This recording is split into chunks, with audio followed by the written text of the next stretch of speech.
तक्रारी उद्या तहसीलदाराने काय घ्या पाहिजे नाही दखल. तहसीलदार म्हणते त्यांना कायदेशीर आहे सगळं. अहो कसलं कायदेशीर आहे एवढ्या गाड्यांना परत त्यांनी त्यांचं डिपार्टमेंट लावायला पाहिजे ना कामाला. डिपार्टमेंट आहे सगळं पैसे खाणारे लोक आहेत ती. लाच खाऊन कामं करणारे लोक आहेत ती. यांचं काय यांना हप्ते चालू आहेत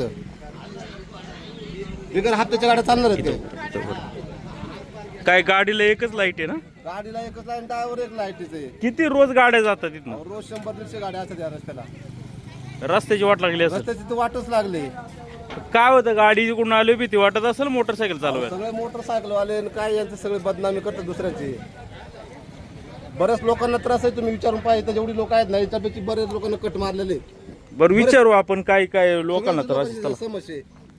काय बोलतात का बघू लोक. काय या गाड्यांमुळे काय त्रास होतो का चालताना मोटरसायकल चालवताना? चालताना त्रास होतोय ना लोकांना. काय होतं? अहो गाड्या व्यवस्थित चालवती नाही कसं चालू देत ना त्याला काय आहे ना पद्धत शिस्त काय नियम आहेत ना.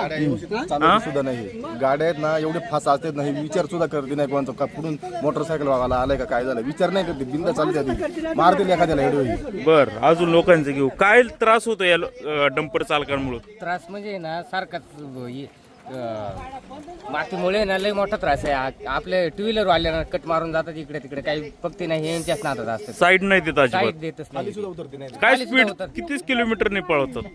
गाडी काही त्यांना स्पीडच नाही त्यांना ट्रिपा मारायच्या असतात म्हणलं त्यांना काय सामान्य माणसाचं काही ज्ञान देणं नाही. मग काय आता तुम्ही पण मोटरसायकलवर आल्यात काय होतं गाडी पुढून आल्यावर काय त्रास नाही होत का? कामाला चालले चला काम करा. काय सांगाल तुम्ही? आता काय सांगायचं आता आता माणूस ते पोरग वाचलं म्हटले आता उद्या नाही उद्या वाचल का नाही एखादं त्याची गॅरंटी नाही. मातीच्या गाड्या बंद झाल्या बायाचा. मातीच्या गाड्या अजिबात साईडला चालती नाही अजिबात. या बंदच झाल्या बायात पूर्ण. हप्ते चाल मग साईड अजिबात साईडला उतरती नाही खाली. काय मातीच्या गाड्यांचा काय त्रास होतो बाबा? त्रासच आहे ना. हे समजा आता ते नशीब ते पोरग वाचलंय त्यामुळं हे सगळं बंदच झालं पाहिजे. गाड्याच बंद झाल्या पाहिजे. याच्या मागे कुठला पुढारी आहे तेच पुढे आलं पाहिजे. झोपून गाड्या चालवतात का? नाही नाही त्याला उठतं नाही नाही तर झोपूनच म्हणतो. गाड्यानं माणसं तर चांगली ठेवा ना मग. संध्याकाळचं सुद्धा आम्हाला झोप असं तर रात्रभर झोप येत नाही. रात्रभर गाड्या चालू आहेत. गाड्या बंद झाल्या पाहिजे आणि बिगर राईटी आल्या तर गोंधळ चालू आहे. सांग तुम्ही आहे तिथे. काय सांगायचं काय आता हे गाड्या ते डंपर येतात त्यामुळे काय त्रास होतो का? साहेब आमचं काय म्हणणं आहे की ह्या मातीच्या गाड्या बंद करावं. कारण याच्यामुळे ना बरेच हानी व्हायला लागले.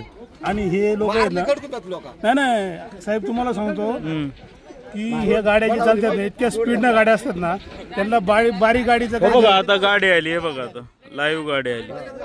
तर आमचं काय म्हणणं आहे की या मावळ भागात ज्या मातीच्या गाड्या आहेत ना ह्या जे येणाऱ्या हायवा गाड्या पूर्ण बंद करा तुम्ही. काय रस्त्यावर काय परिणाम होतो या गाड्यांचा? रस्ते तर खराबच झाले गाड्यांनी. 10 रस्त्यांचे फार खड्डे होऊन गेलेत काय. आणि यांच्यामुळे ना बारीक गाड्यांना सुद्धा इतका प्रॉब्लेम आहे. यांना साईड द्यायची यांची हे नाही साईड सुद्धा देते नाही काय. तेव्हा तुम्ही विनंती आहे आमची म्हणजे पश्चिम पट्ट्यातून तुम्हाला विनंती आहे की ह्या गाड्या बंद करावं तुम्ही. बरं भाऊ तुम्ही कुठले इथलेच आहेत का? काय गाड्यांबद्दल काय सांगाल? काय ना गाड्या लय गाड्या झाल्यात. ड्रायव्हरला कळत नाही.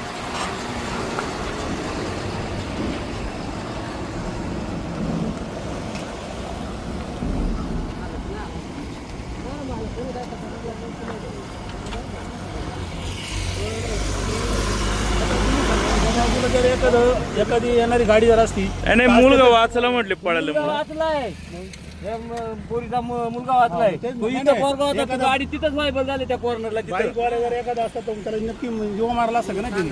त्याला सूत्रत पण तो चढाला पलटी झालाय उताराला आपण समजू शकलो असतो काहीतरी झाली. चढाला झालाय तू रिकामी गाडी असून. नाही नाही साहेब हे गाड्या आहेत ना बंद झाल्या पाहिजे. पण तहसीलदार साहेब म्हणतात हे अधिकृत चालू आहे. अधिकृत काय चालू आहे इकडे? ते म्हणतात जिथं रॉयल्टी घेतात ती लोक. पण इकडे सगळं ग्रीन झोन मध्ये गेलेली गाव आहेत आणि मातीचा कसं काय उपसा केला जातो इकडचं? पश्चिम पट्ट्यामध्ये गावं गेलेली आहेत आणि पेसामधली माती कशी काय उपसा होतो? याचा अर्थ कोणीतरी अधिकारी याचे काहीतरी पेनल्टी घेत असणार आहेत म्हणून या गाड्या चालू आहेत. अधिकारीच पैसे खातात म्हणूनच ना, म्हणूनच हे कारभार चालू आहे ना सगळा. हे फक्त जनतेला पिळवणूक कशी करायची जनतेची हे फक्त अधिकाऱ्यांना माहिती आहे. बाकी दुसऱ्यांना काय हे नाही. त्यांचे खिशे भरले, बाकीचं घेणं देणं नाही त्यांना. गाड्या हळू चालवला काय अडचण आहे का? मला काय म्हणायचं, तुमची 30च्या स्पीडनं गाडी चालते काय होतंय? लवकर टिप पूर्ण करायच्या नादामध्ये दारू करून गाडी पास अहो, काही गाड्या चालवतात 10-10 मिनिटाला गाडी आहे रस्त्याला, 10-10 मिनिटाला पार रस्त्याची वाट कसं आहे, जो ड्रायव्हर लवकर गाडी नेईल तर त्याला हे बक्षीस असते यांच्याकडून. जो जास्त ट्रिपा मारल त्याला जास्त पैसे वाढून, म्हणून हे असं उद्योग चालू आहे. काय बोला ना जरा, काय म्हणणं आहे? आम्ही लोकांच्या प्रतिक्रिया घेतोय. काय होतं का मोटरसायकल चालवताना पुढून गाडी आल्यावर काय होतं? गाड्या बंद झाल्या बंद करायच्या.